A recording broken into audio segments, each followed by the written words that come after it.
Asalaamu calaykum waraxmatullaahi taala barakaatuh waa idin salaamay meel walba aad joogtiin waxaan isku dayayaa inaan fursado hadda noo muuqdo inaan ka faa'iidaysano sidoo kale waa weekly analyze weekly analyze waa fahmi kartaa waa nidaam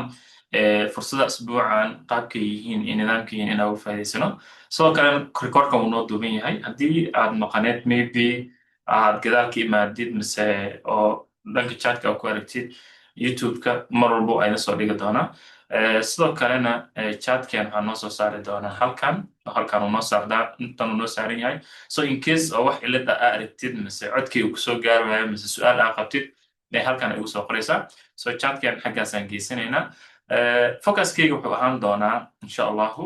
asbuuca noo bilowday horta waa asbuucii saddexaad bisha November 2025 so sanadkan waxaa nooga dhiman in yar so intaas araa marka inaad ka faa'iidaysto asbuucan aan rabo in insha allah fursaddan sida yihiin iyo nidaam walbo aan fursadda smc intermodel aan ugu dhisi karo in aan qaadano wixii fursad ah maanta noo muuqdana waan qaadanaynaa wixii markaa setupkood aan diyaarin karno ilaa beri laga gaarayo hadda aan ku sugi karnana insha allah isla arki karnaa muhiimadda hadalkeyga iyo qaabka wada waxaa waaye mar walba dollarka aan trade karayna anaga hadda lacagta aan joogo dxy sidoo kale eurosd oo dul istaagi doonaa gbpsd oo dul istaagi doonaa cad jby allah mustacaan gbp card euro card usd card so lacagaha halkaan noogu jiro waa 6 lacagood inta hadda aan rabo inaan fursadda siiyo then wixii kasoo kordho oo ka duwanna oo idinka aa qabtiin su-aalihin insha allah waqti waa siin doonaa so hadalka muhiimadiisa lacagta dollarka haddaan ku hormarno isbuucyadii hore markii laafifkeena joogay oo markaa nala joogay haddii aad la socoteen saa u analyze garaynay ugu dambeyn dantaan lahayn way noo gaartay okay isbuucyadii hore iyo laafifkii hore dadka daawado oo mar walbana suuqa seriskiis la socday fursadaan soo dhigno iyo laafifkaan soo dhigno way garan karaan in dxy-da meesha hadda maanta ay taagan tahay aan hore ugu soo saadaalinay oo haddana aan isdhihi karno in isbuucan falashadeeda aan kasii kabaarandegi doono okay so hadda right now xaalad hadda ii muuqato weli dollarka waa sell lacagta dxy-da order flow ay haysto 1 hour waa sell one more loo waxayna waxa hadda socdo oo aniga ii muuqdo waxaan moodaa inay yihiin correction meesha la joogana waa supply area oo as leeyahay in one more time respect garayn karo haddii tradekeenu uu halkaa respect gareeyo ilaa one more time diirad waa soo saari karnaa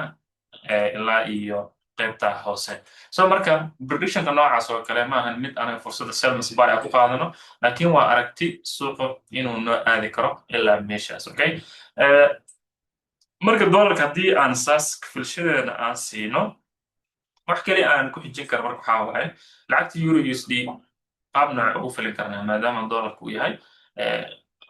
sell okay horta euro usd ugu dambeyn hayalogan u dambeeyey waa la soo jediyey haddii aan ugu cusub tahay aadan ogeyn intermodelki iyo smc qaabkii u shaqeysana waxaan isku dayaa inaan adiga cilmiga soo saartid kooda hore laakiin fursadahan halka aan ku sheegayna keliya waa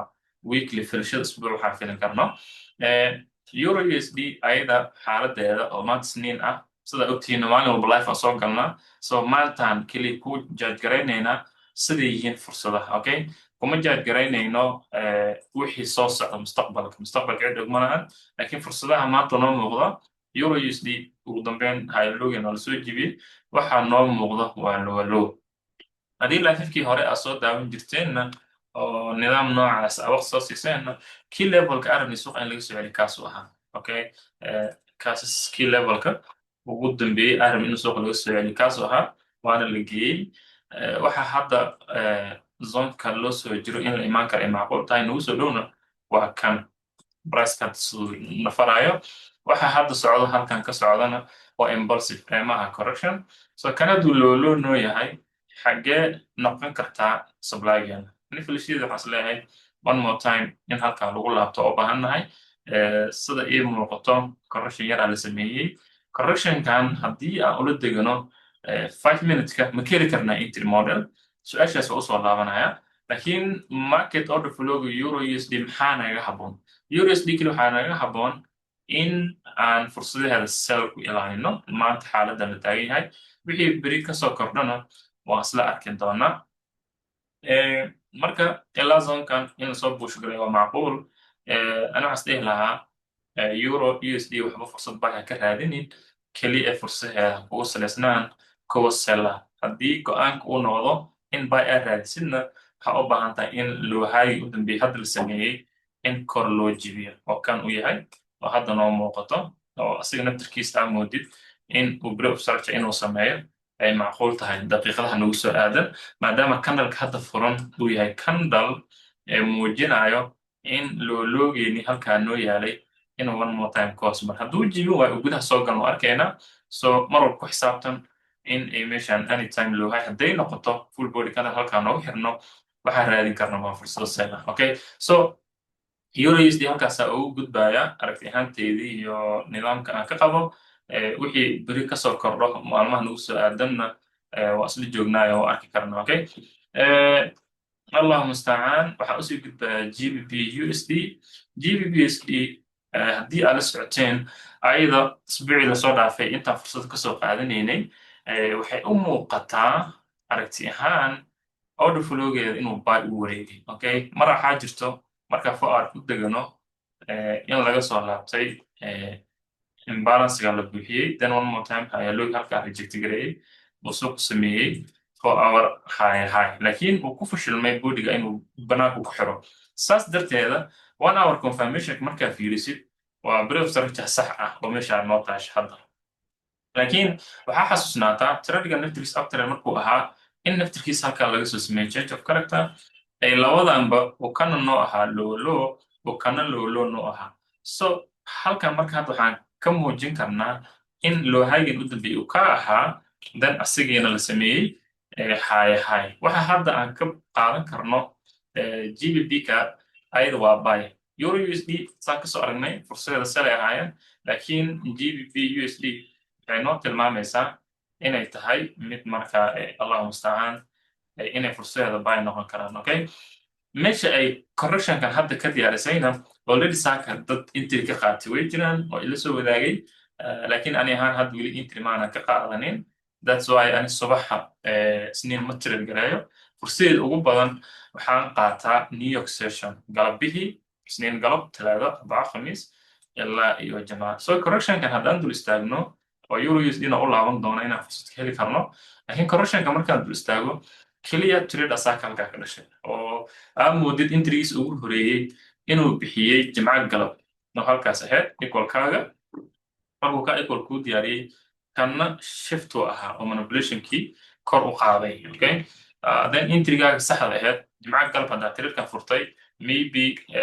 suuq xirmaayo oo another session kale week kale diyaarinayo inaa haysadka ulama talinayay maadaama ay faa'iido badan laga helin laakiin jimcihii galab trade halkaasuu ka bixiyey laakiin saaka aan hadda idinla hadlaayo correctionkan waxaa la istaajiyey saacado ka hor 4 saacado ka hor markay ahayd door saacada ka hor intaan la dukunin shiftigeennana kan u ahaa haddii aad la socoteen oo dhalinyarta markaa reer traders ah oo loan order ah shiftigeena kaas u ahaa and then intrigeena buyga halkaasuu ku habboonaa inaan ka qaadano dhalinyaro badan oo qaadatay igu soo mashin garaysay waa jirta laakiin ani kalsoonideyda iyo aragtideyda waxaan rabay inaan fursad ay gudaha ii soo gasho ilaa halka okay then inay ilaa halka ii soo gasho laakiin meesha laga qaatay of course ilaa 20 bib una ogolay inaan zonka dib uga baxno targetkeygana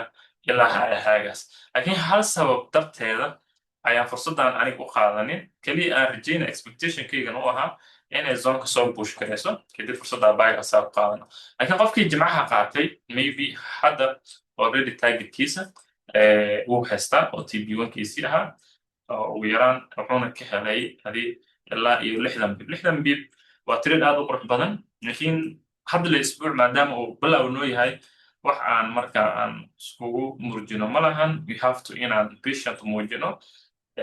aan trade kala ka qurux badan ilaa consolidationkan lagaga baxayo aan ku dhisi karno so we need inay confirmation fiican aan helno GBPUSD bob break of structure halka oo noogu sameyso kadib correctionada aan buy dhisno anigoo target garaysanayno ilaa zonka kore naga sareeyo oo halka ah okay taasaan isleeyahay ani aragti ahaan aan fikirkaas haysano okay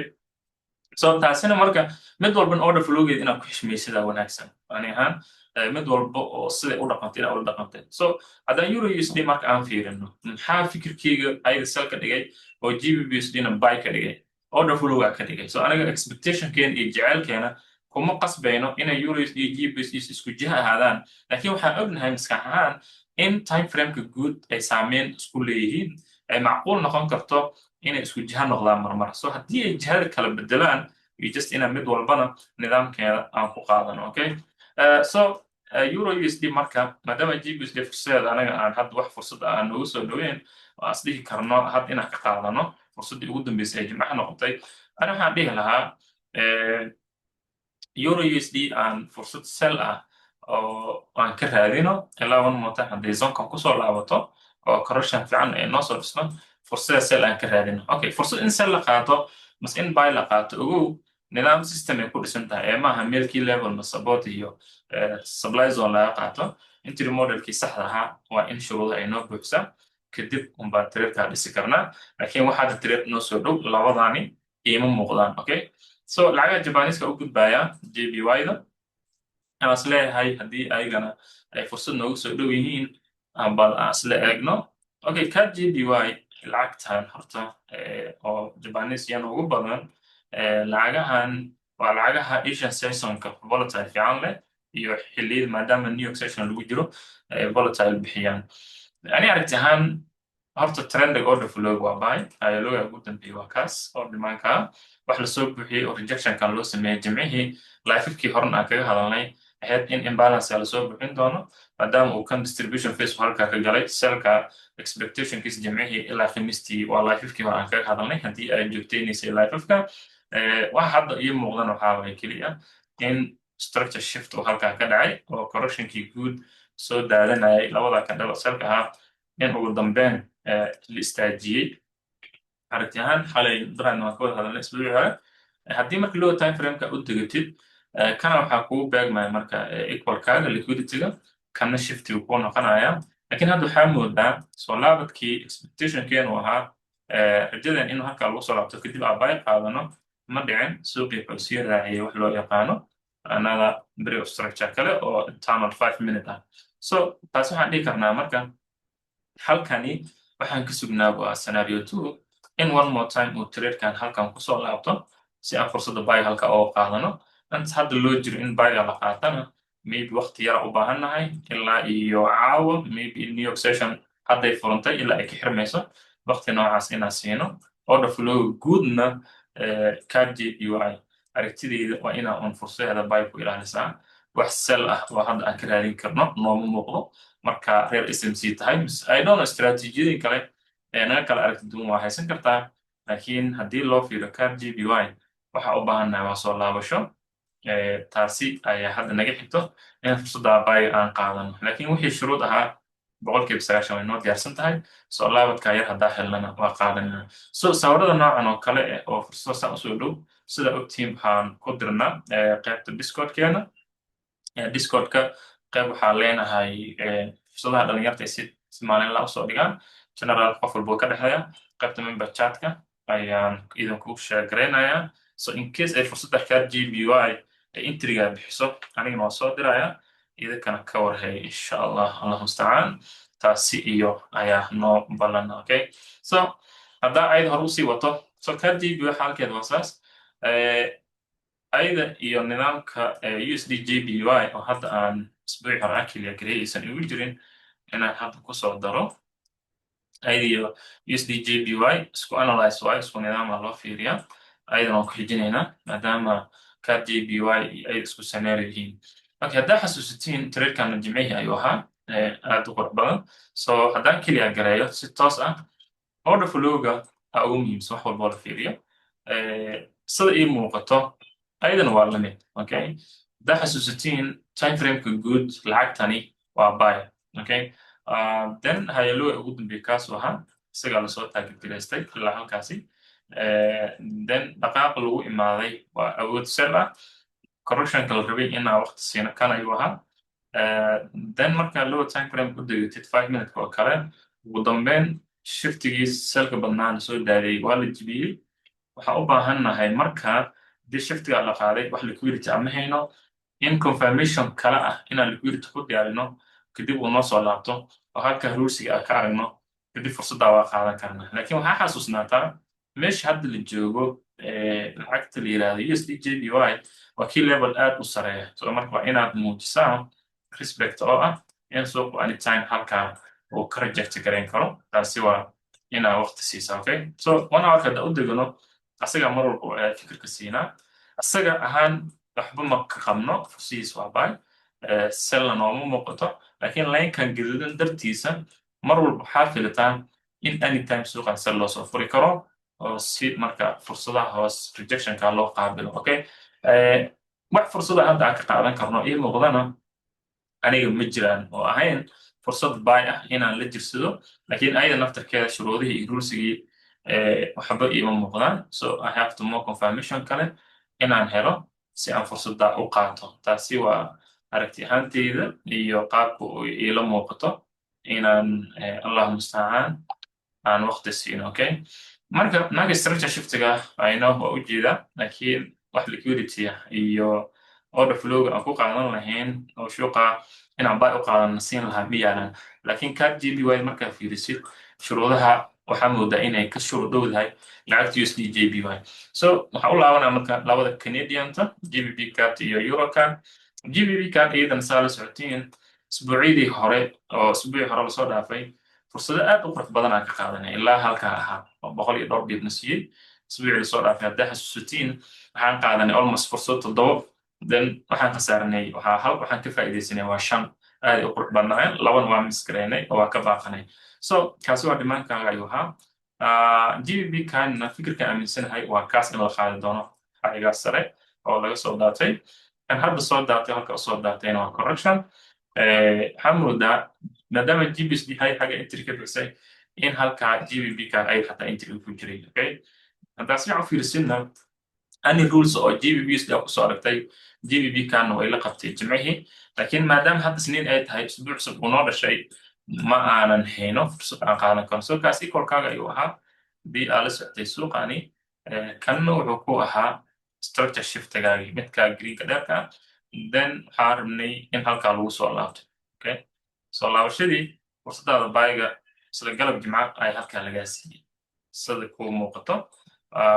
laakiin wax hadda oo meesha hadda xaaladda aad taagannahay tii unbaa fursaddii boqolka ay dhowrka biib socon kartay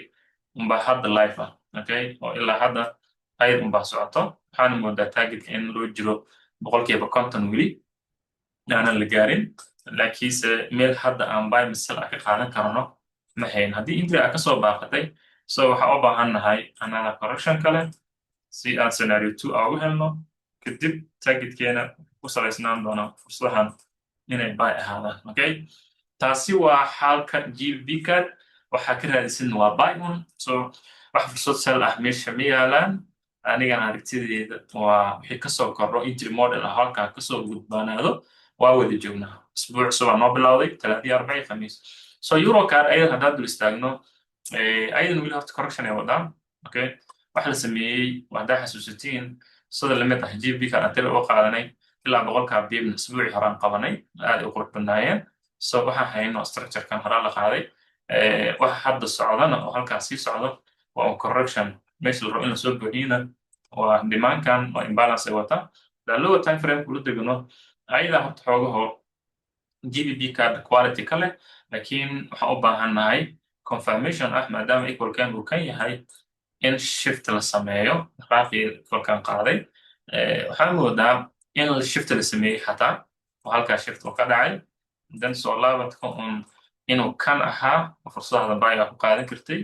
laakiin waxaa moodaa naftirkiisii in one more time hoos loo soo jibiyey maadaama kan hoos loo soo jibiyey so waxaa u baahannahay in one more time haddana kor loo jibiyo oo structure shift una siiyo nidaamkan aan ka hadlayn ayno dad badan oo coachingka iyo kalaasyada iyo life daily jooga waa SMC entry model haddii marka adiga laga yaabo inuu kugu adkayahay mise waxaan sheegaya kugu adag tahay ogow bilaa waa tahay so cilmi waa inaa waqti soo siisaa haddii kalena I think waxaan ka hadlayo nidaamka u hadlayo waa ay la socotaan so Eurocard shift kale u baahannahay maadaama kan hoos laga soo jibiyey so ani waxaan is leeyahay haddii shiftan ay noo sameyso kalsooni waxaan qabnaa in aan qaadan karno in case haddii ay shiftan sameyso soo laabad yar haddaan helno targetkeygana ilaa zonka kore high ka dhigan karo taasi waa Eurocard so ayadana waa trade kaloo noo soo dhow markii loo fiiriyo lacagta card JPY. So labadan trade Eurocard iyo card JPY waxaan is leeyahay ilaa caawa New York session fursad way dhisin karaan. So labadoodan waa idin soo diray Discord-ka idin soo dhigay haddii entry ay bixisana oo entry ay bixiso kulli waan ka warhaynaa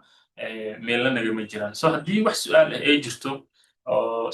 screenshot aan joojinayo waa gooni. So haddii su'aal ay jirto diyaar ayaan u ah inaan ka jawaabo. haddaysan su'aal jirinna waxaa noogu soo dhawaa Eurocard iyo allah mustacaan GBP I think card JPY labada fursadoodna week hadda noo bilaabay wax culeys ah mase hadda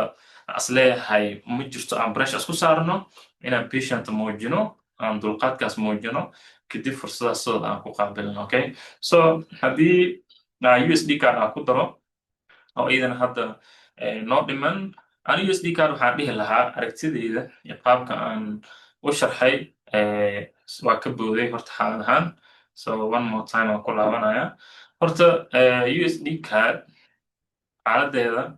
time framekeeda waa horta sell downtrend saa ku ogaa last week iyo xaaladeeda haddii aad ka warhaysiin waxa socdayn waxay ahayd keliya in 1 hour hayaloogeeni horta halkaa laga soo jibiyey waa tii aan la wada soconayn. Okay, so kan wuxuu ahaa marka lower low.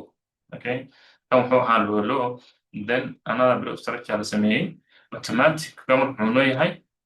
allah mustacaan kan wuxuu noo yahay marka low high meesha hadda la joogo oo trade ahaan hadda noo muuqato waa low high. So low high gani waxaa moodaa in afka lagu hayo oo in change of character lagu sameeyo ay macquul tahay laakiin aanan la sameynin. Okay, so supply zone way tahay low high way tahay dhaqaaq awoodda lagu tagayn waa awood buy ah wareegashada halkan oo halkan lagu muujiyey waxay macquul qaybgan ka qaadan kartaa in low high-gan jibin karo. So anaga ma ka hor dhacayno so 5 minute u deganaynaa nidaam ahaan iyo qaab u socdo baa fiirino kaasi horta waa liquidity-ga oo hadda ii muuqdo oo tirarkan aan ku qaadan karin